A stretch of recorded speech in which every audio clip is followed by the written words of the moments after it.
Let's talk about the entire concept. Okay, it's a very, very important concept, and it's a very, very interesting concept as well, right? It's a very important and an interesting concept altogether. In addition to that, almost every year we get a question. Even in this latest paper of like July 2024, we got a question from Drosophila. Okay, so and majorly the question get asked are of mutation type, right? Of the mutation segment, we get the questions. So, talking about Drosophila, the very first thing that it is a model organism in the developmental biology. Why is it considered a model organism? Can you think about it? Yes. What could be the characteristic features for this particular organism to be considered as a model organism? We learned about, or we took sea urchin as or vulva as well, the C. elegans vulva as well as a model structure. Why? Like we discussed few like few of the features over there as well. So can you think of all the features, everyone? What are the various features? Why Drosophila is getting considered as a model organism? Think about it quickly.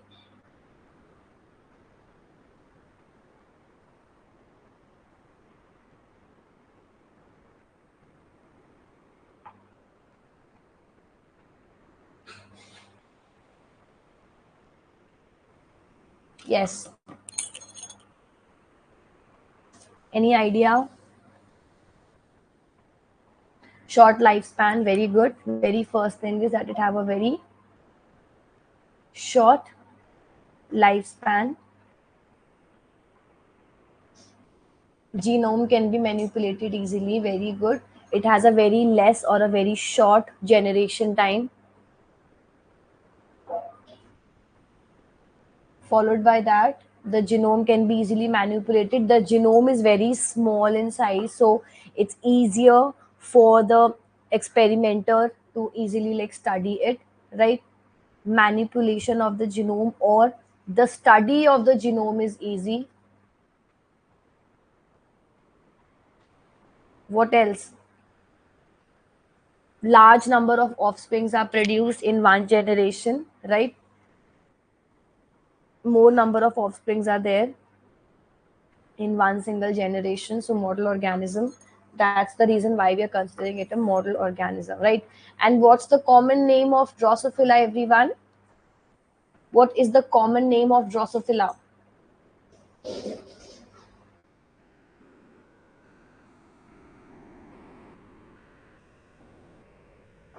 Yes, fruit fly. Very good. What is it? It is fruit fly. So the genome or the Drosophila is the genus of small flies known as the fruit flies. And to which particular family does it belong to? It belongs to Drosophilidae, right? Now you can find them in almost every household. Like this is the season of like just after the rainy season, we get to see a lot of fruit flies, which are very, very irritating in the house. Like on a very day-to-day life, they are very irritating. But from the study point of view, they are very, very they are very important and hold a very good importance. Right now, what are the key aspects? They are very much utilized in the genetic research, Mendelian genetics. Then mutations and mutagenesis, developmental biology is there for them. Like we can easily study a number of developmental conditions. We'll discuss about all of them. Evolutionary biology as well. So we can utilize this Drosophila species for the study of number of evolutionary biology concepts as well. Then neurobiology. It is a model for the human diseases. Very short lifespan, genome sequencing, ethical consideration. Like initially, the use of Drosophila was having like a number of ethical questions because it's a living organism, obviously, and we are studying on a living organism, so that's why there were some ethical concerns as well. But because of it's very simple and a very easy genome, in the scientific studies, the utilization is still on, right? So These are the various few things. Then why model organism? Because the genome can be manipulated. Small genome is there. New flies are very quick and very, very easy to form. Then new lives take almost only 6 weeks to produce the next generation. Hence, the cost is very less. The duration is very less, so the experiment can be conducted easily and at a quick rate, right? Then 75% of the known diseases, uh, they are having a match in the fruit fly genome, so it's easier for the study analysis as well, right? Then what do you mean by hollow metabolus, everyone? Yes. What do you mean by hollow metabolus study, or what do you mean by hollow metabolus life cycle? Everyone, think about it. What do you mean by hollow metabolus?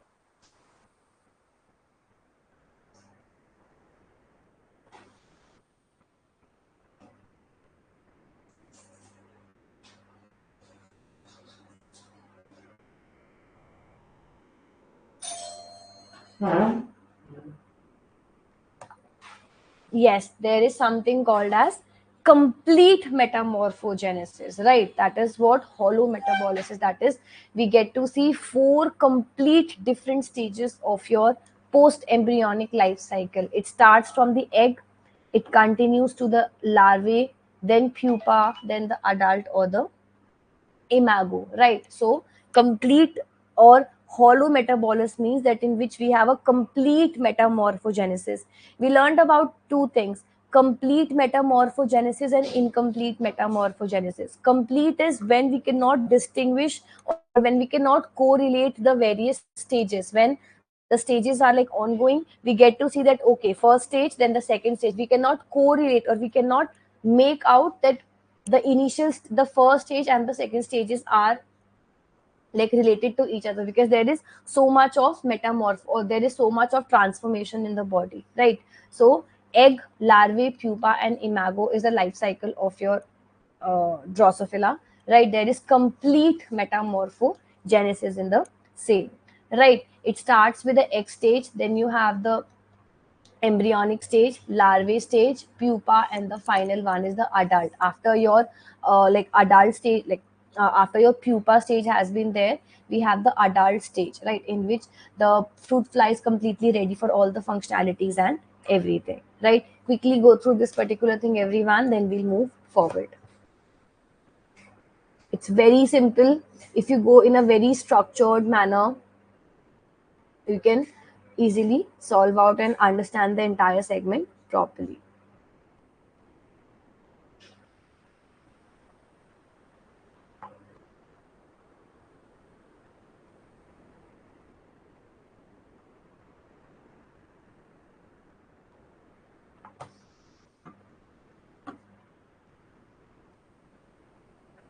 Right, in the examination this exact thing has been asked, that what is hollow metabolus. So remember about this particular thing, that what is hollow metabolus method of development.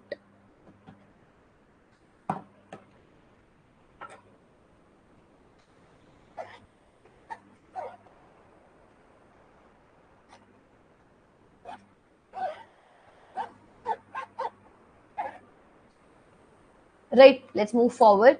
Now how does it occurs? So now you have the adult, okay, fertilization will take place and you have a fertilized egg. What we have to study in the entire Drosophila is the various axis formation that occurs in the anterior posterior axis formation, dorsal ventral axis formation, and all those things. So fertilized egg is there, fertilized egg which then gets converted, or now you have the dorsal ventral anterior and posterior formation, posterior axis formation. First we learn about the anterior posterior axis, and followed by that the dorsal ventral axis. Then you have the nuclei is migrating to the periphery, you have cellular blastoderm getting formed, then you have the segmentation occurring, which is we have a number of different genes that participate in, starting from your maternal genes followed by the various other things, right? Then you have the embryo at the 10th hour, then you have the various segments getting formed, thoracic segment, abdominal segment and everything, and you have this adult formed with proper oriented forms, right? So that's how it actually occurs. Very simple. We'll be learning about each and every axis formation in detail. So understand this segment properly, and then we'll discuss about the entire segment in detail.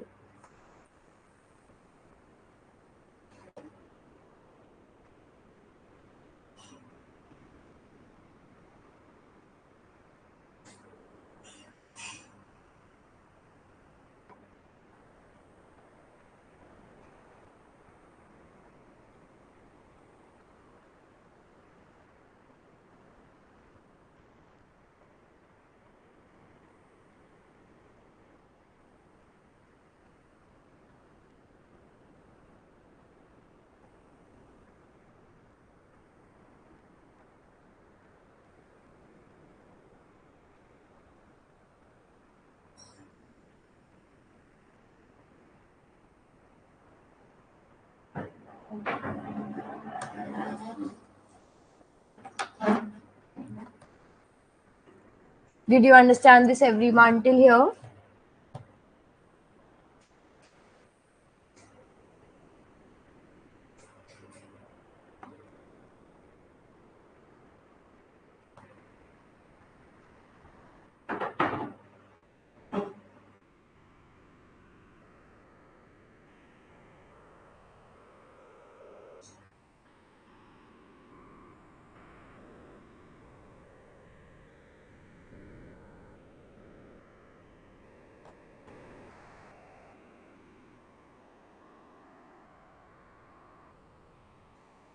Here, everyone, till here? Yes. If this is done, let's understand about the anterior posterior axis formation at once. Like, I'll make you explain the entire concept at a go, then we'll be like, then I'll show you the theoretical part also.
Understood, everyone, till here?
Okay, let's proceed. Now let's understand about the anterior posterior axis formation. And before that, we have the first segment of the various genes that are there. So starting with the maternal genes, right? So look into this particular thing.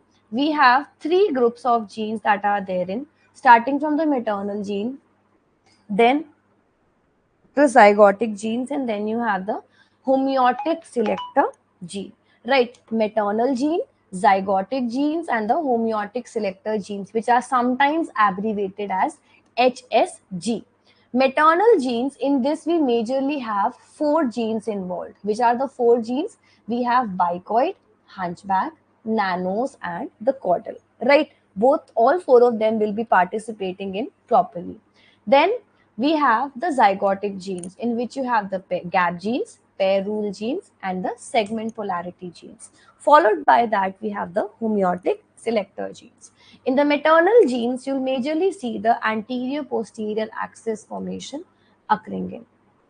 Right. Also remember, all these genes will be getting getting activated in a sequential manner, starting from maternal gene, then your zygotic gene, then your gap genes. Like in the zygotic gene, first your gap genes, then pair rule genes, then your segment polarity genes, and then your homeotic selector genes. So all the genes get activated in a sequential manner, right? So remember about this particular thing as well. Followed by that, when we start or when we discuss about the various functionalities of the various maternal genes altogether, so you have the bicoid, hunchback, caudal, and nanos. What role do they have? We'll discuss in detail. Then gap genes are there, which includes giant and cripple. Or if you want to go into the detailed like listing, so we start with the maternal genes, bicoid, hunchback, nanos, and caudal. Gap genes, Krupel, scripts, giant, hunchback, tailless. Pair rule genes, hairy, even skipped, runt, fusy tarazu, old skipped, slopy paired, and paired. And then the segment polarity genes, which include wingless, ingrailed, patched, hedgehog, armadillo, cubitus interruptus.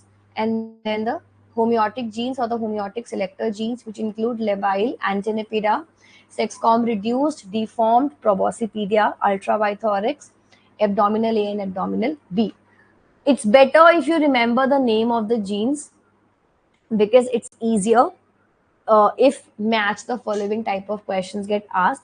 It looks very difficult on the first go, but trust me, what I did during my preparation time was I wrote it on a sheet of paper and I pasted it in front of my study table. Okay, so remember about, like, every day whenever you start your day in the morning, just watch that part, like look into that particular sheet for once, and with time you'll yourself get to see that it gets memorized in your brain, right? So you can do it that way. For this, for your amino acid single letter code, three letter code also, it's easily utilizable, right? So you can use it accordingly, or you can use this particular thing accordingly.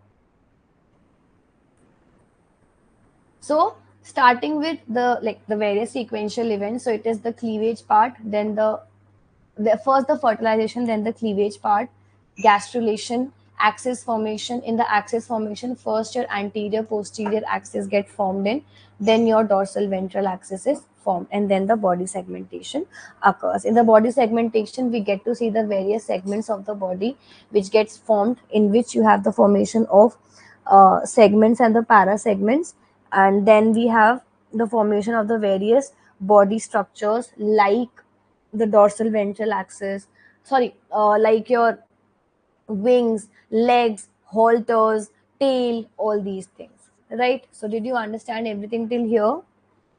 If everything is clear till here, we can proceed forward to the first segment of anterior posterior axis formation.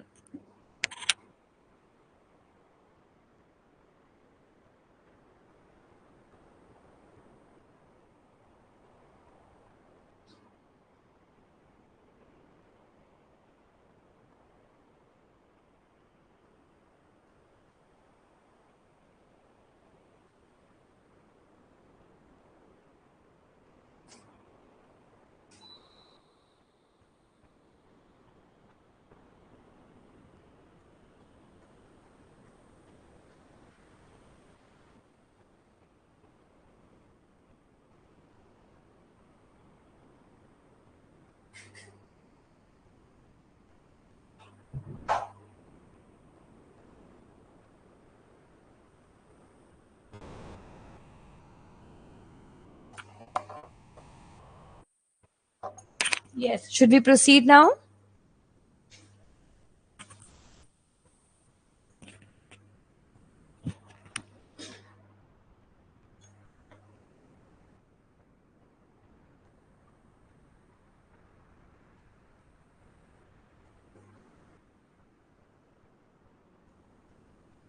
Clear till here?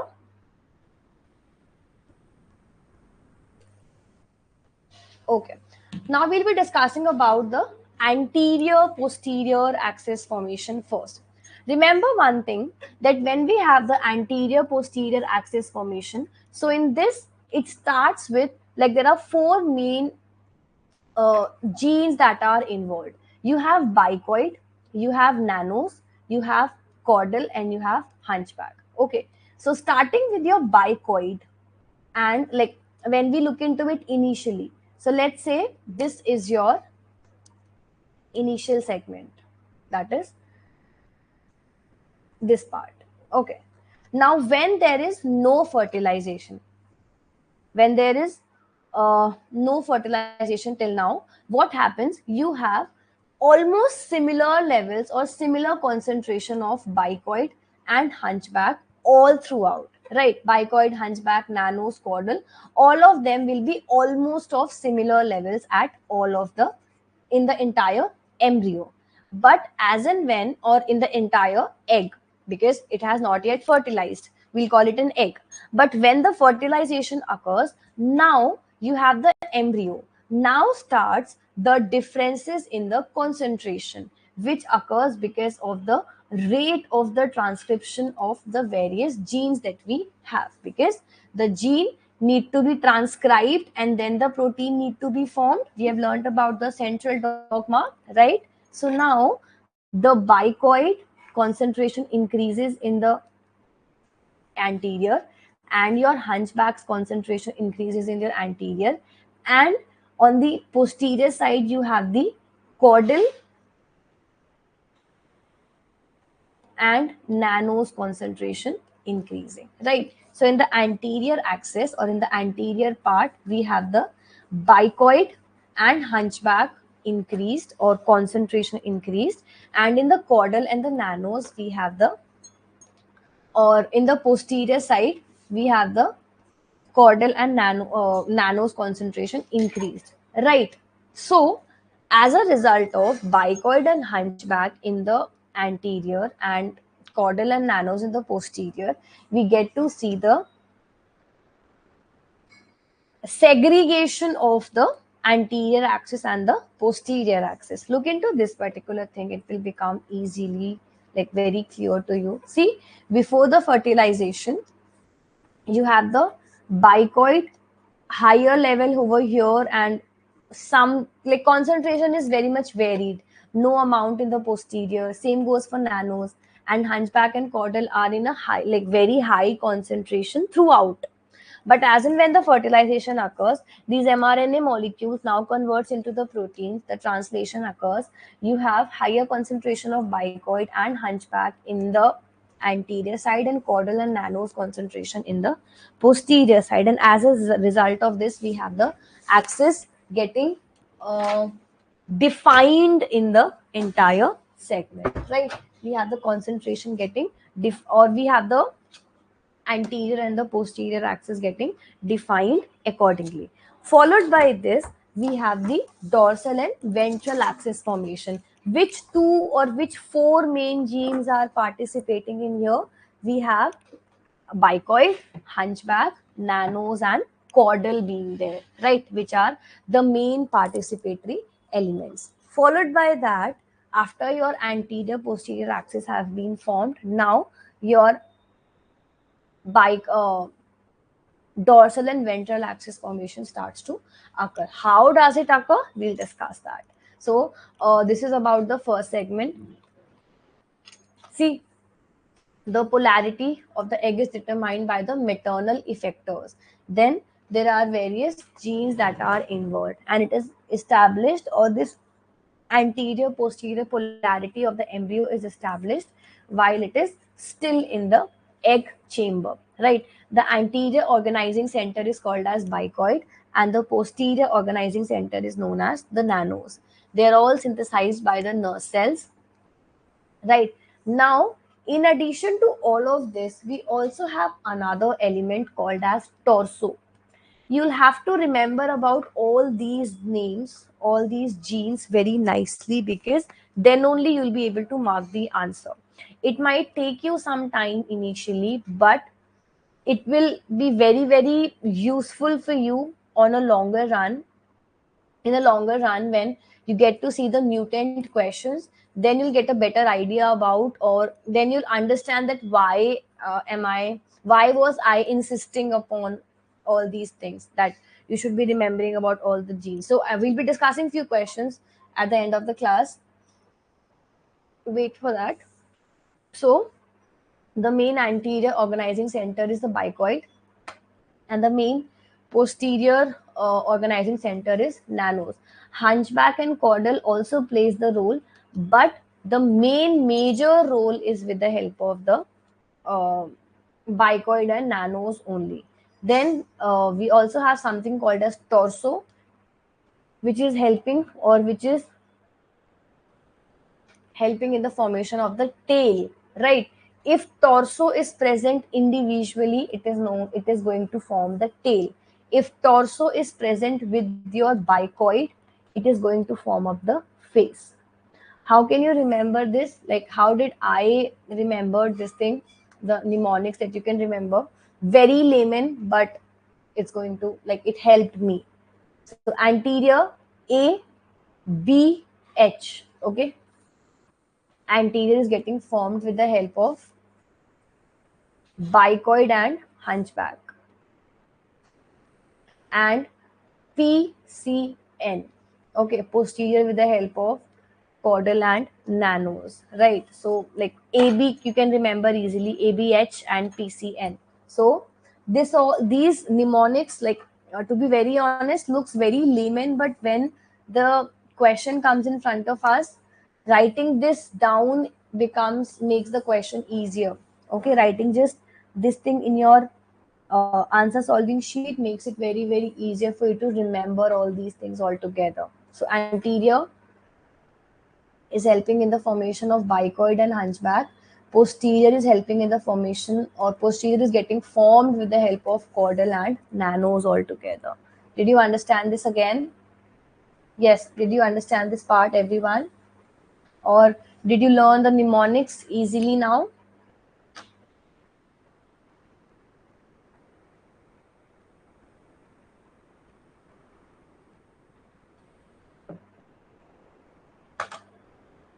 ABH and PCN. Just remember this and you will not make a mistake in the genes part at least. So this is anterior posterior axis. I'm not going in detail of all of this. Okay, I'm just making you explain the entire segment in the most generalized and most easiest manner, so that you can remember the main highlighting pointers, and you can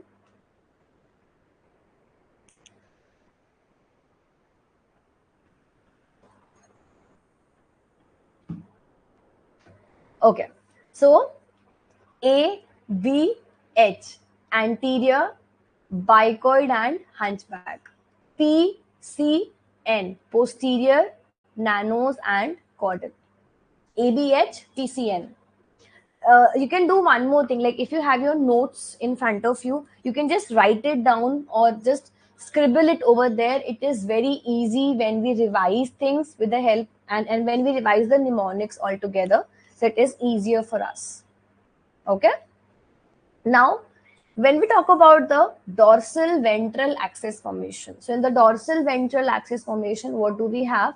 We have, like, you have to remember first thing, and that is dorsal, or more easily, like in a much more easy manner, remember that ventralization of the embryo is because of the protein called as dorsal. There's a protein with the name of dorsal in this entire scenario. Okay. Dorsal protein is responsible for the ventralization of the Drosophila's body. Remember this. Dorsal protein, like if the dorsal protein is present, your embryo gets ventralized.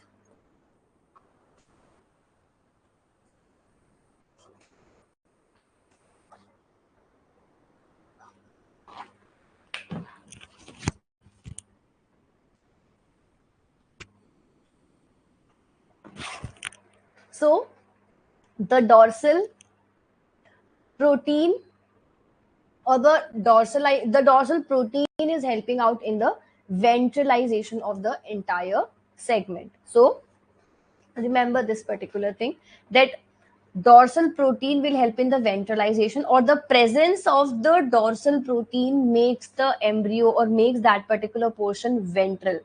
And the other way around is that if it is ventral, like if the protein, or if the embryo need to have the dorsal protein, the if the embryo need to have the dorsal axis formation, the dorsal protein should be absent. There are two things. One is a dorsal protein and the other thing is a dorsal axis.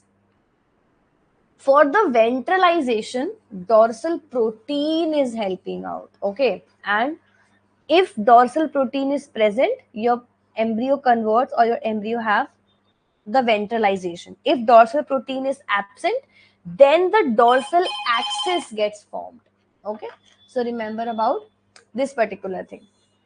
So first thing is, or when we learn about the dorsalization, what happens, there is one more requirement of Gurkhan protein. Okay. So nucleus is there. When there is, like, because we need to have the dorsal fate now. So nucleus, there is no Gurkhan signal to the ventral side, but to the dorsal side, the Gurkhan signal is required. From the nucleus, the Gurkhan mRNA is formed and the Gurkhan protein is formed. Now this, you can pronounce it as Gurkhan or Gurkhan, whatever you feel like. I pronounce it like Gurkhan. Okay, so just remember this. Just remember the meaning of it. That's more important. Don't focus upon the uh, pronunciation of the gene altogether. So nucleus, you have the Gurkhan mRNA and the protein formed. Now this Gurkhan protein goes and binds to one of the element and inhibits the PIPE synthesis. Pipe synthesis is required for this particular entire uh, pathway to get initiated. Okay. So if pipe inhibition occurs, your Gurkhan MR protein goes and binds to the cells which have a fate of converting into a dorsal site. Now what happens? Torpedo, like it is, Gurkhan gets like joined with the torpedo receptor, which is present on the dorsal cell fate area. Pipe inhibition occurs, and these cells get converted into the dorsal side, or this particular side converts into the dorsal axis. On the ventral side, what happens, because there is no Gurkhan signal, pipe synthesis occurs. Pipe synthesis initiate this cascade of events, which includes your ester and snake getting segregated. Ester goes and bind to, or ester goes and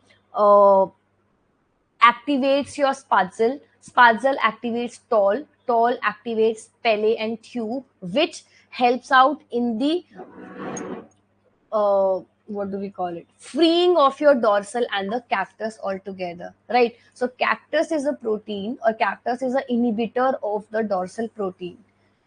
So as in when pipe and pele and tube get activated, your cactus get phosphorylated and it leaves the dorsal protein.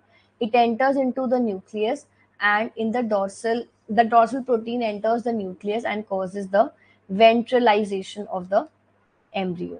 Okay, so what is happening in the dorsalization? Gurkhan mRNA is formed. Gurkhan mRNA form Gurkhan protein. Gurkhan protein goes and binds to the cell fate, goes and binds to the torpedo receptor. Pipe inhibition, pipe synthesis inhibition occurs, and the dorsal cell fate is formed. In the ventralization, you have the no Gurkhan signal, so no pipe inhibition, and then the further cascade of event initiates, and the ventralization of the cells occurring, and as a result of this, you have the dorsal and the ventral axis formation occurring. So this is how your dorsal ventral body plan is oriented. Anterior posterior is based upon your bicoid nanos, hunchback, caudal. Dorsal ventral is with the help of these two pathways which we have just understood. Did you understand this, everyone? Yes or no?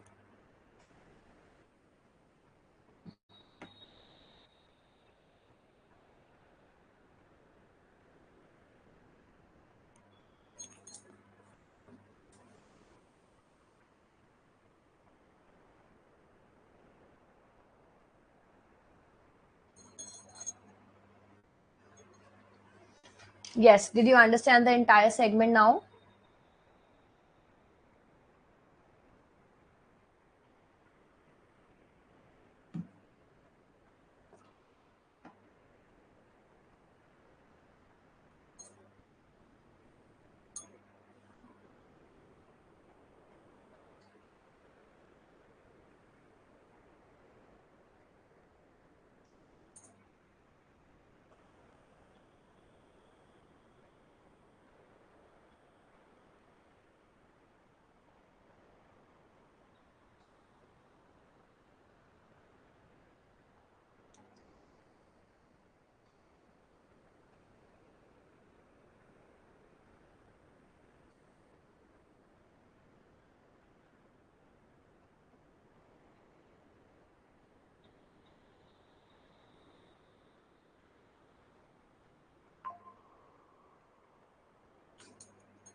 Right.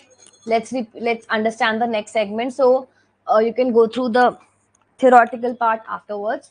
Now, after you have like dorsal ventral axis formation and all these things, we have the next segment. I'll upload this entire thing. Okay, after your dorsal ventral, and see, single celled embryo, egg polarity genes, determination of the major body axis, so anterior posterior dorsal ventral formed. Now we have the gap genes getting activated. Now in the gap genes we have the regional section. Now till now you have this embryo, anterior, posterior, dorsal, ventral axis formed. Now we have the regional section, that is where in the embryo will you have the various different segments be formed in. So that is what we are going to understand now. So gap genes will help out in the regional section of the embryo. Pair rule genes will help in the individual segment. Segment polarity will be helping in the polarity of the individual segments. And then homeotic selector genes will help in the identity of the individual segments defined. Right. So gap genes are helping in what? They are activated by the maternal genes. Mutation in this class of genes cause the deletion of several contiguous elements, causing the gap. If there occurs mutation in the gap genes, there occurs gap in the embryo. Okay, so gap genes are activated by your maternal genes. So gap genes expressions, over here you have crips, tailless, crips, and tailless again. So giant, cripple, all of them organize, or all of them orient in a proper fashion. Then there occurs establishment of the spatial patterning, formation of segmentation occurs, regulation of the downstream genes, mutual repression and cross regulation, and then the cell fate specification occurs in. So first is the establishment of the spatial patterning occurs, then the formation of segmentation occurs, then you have the regulation of the downstream genes, then mutual repression, that is all the various genes that we have, they are going to either repress and regulate the entire expression. So this ensures sharp boundaries between the expression of the dominance of the various domains and help to maintain the robustness and the precision of the embryonic patterning process. Then after the gap genes we have the pair rule genes. All the gap genes that have now worked, now every single like gap genes will be activating the pair rule genes. Now you have the formation of the various para segments. So there are 14 para segments that are formed, right? And these pair rule genes are expressed in 7 alternating bands that we have, and each band corresponds to one para segment. So in total there are 14 para segments. Then we have the segment polarity gene. Now, these 14 segments that have been formed, every segment will have an anterior axis and a posterior axis altogether. So it specifies the anterior posterior axis of each segment, followed by anterior posterior axis formation. Last will be the identity, that every segment that we have, it will be getting a specific identity to itself, that what uh, body part need to be formed in, which is with the help of your homeotic selector genes HSG, which are like having in total 8 genes and 2 segments, antennae complex and bithorax complex, AC and BC. The antennae complex have 5 genes in itself.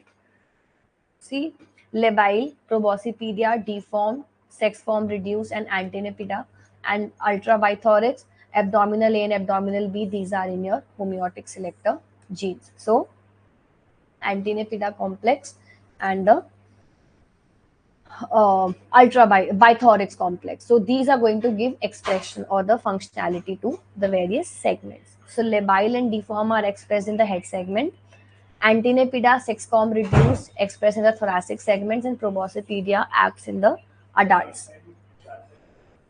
Bithorax complex is expressed in the third thoracic segment. Over here, antennapida and sexcom are reduced in the thoracic segment 1 and thoracic segment 2. Abdominal A and abdominal B identity, like they are expressed in the identity of the abdominal segments altogether. Then we have the final, like your complete body or the complete adult fruit fly that is formed in. It looks very small and very simple, but if you look into its main structure altogether, it's a very, very complex organism. Like fruit flies are very small, very tiny in shape, but when we go into the microscopic body patterning of them, they have the number of genes that are involved in their formation and everything. You can like yourself check that how many different genes, how proper segmentation and everything is ongoing in their body altogether, right? Did you understand this, everyone? There are so many theoretical things to remember and understand, but take my words, like mark my words for this, you will just have to work upon it for once and you're never going to forget it. Obviously, you would require some proper revision and everything, but it's a one time work, right? I have tried to make you explain the entire segment in the most consolidated manner possible. And if you work upon it properly for once, you're not going to lag behind in the questions. Did you understand this, everyone? Yes.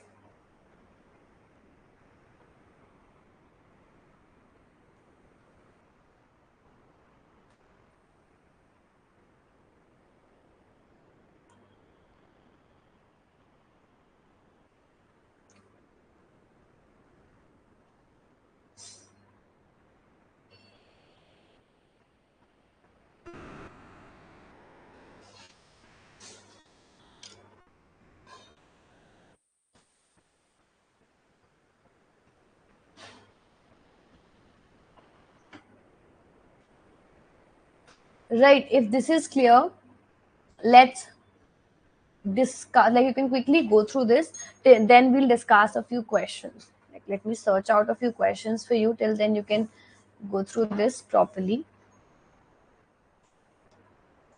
Yeah, you can go through the initial segment, you can go through this particular slide. Yeah, let me search out few questions, one or two questions for you till then.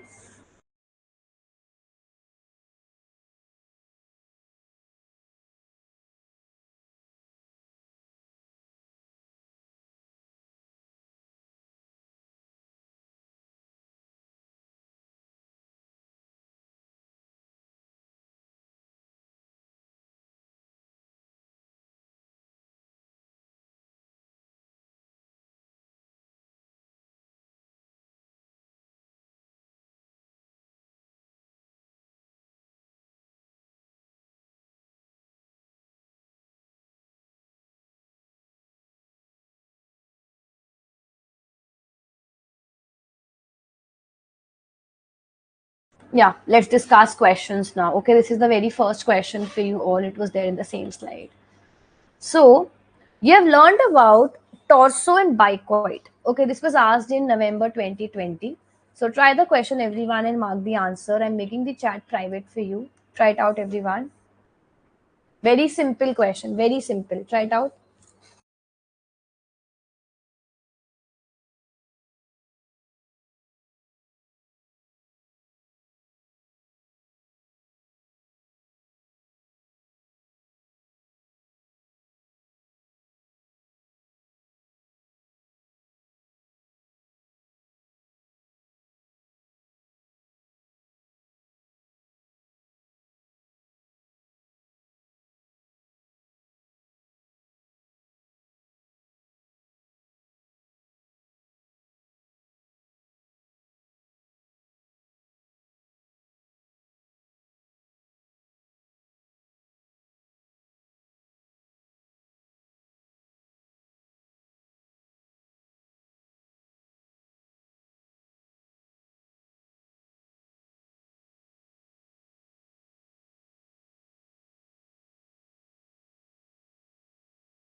Right. Question is, the maternal effect genes are extremely important in establishing the anterior posterior polarity of the Drosophila embryo. The mutant phenotype arises when the genes of this family are mutated. The following table enlists the genes and the phenotypes observed on the mutation of these genes, but they are not correctly matched. So question is saying that you have various different genes given to you and their mutation result is given, right? Mutant phenotype is given. So torso, if torso is there, so if there occurs a mutation in torso, obviously there won't be any termini because no terminals will be formed. So one gets marked with fourth. And if you see one getting marked with fourth, you need not to even read any other thing and reach to the correct answer. Vasa will have defective oogenesis. Oscar will have no abdominal pole cells, and bicoid is head and thorax getting deleted. So see, even if you didn't knew about Vasa, Oscar, but if you knew like just two things about the torso and the bicoid, you could have easily marked the answer, or even with just one.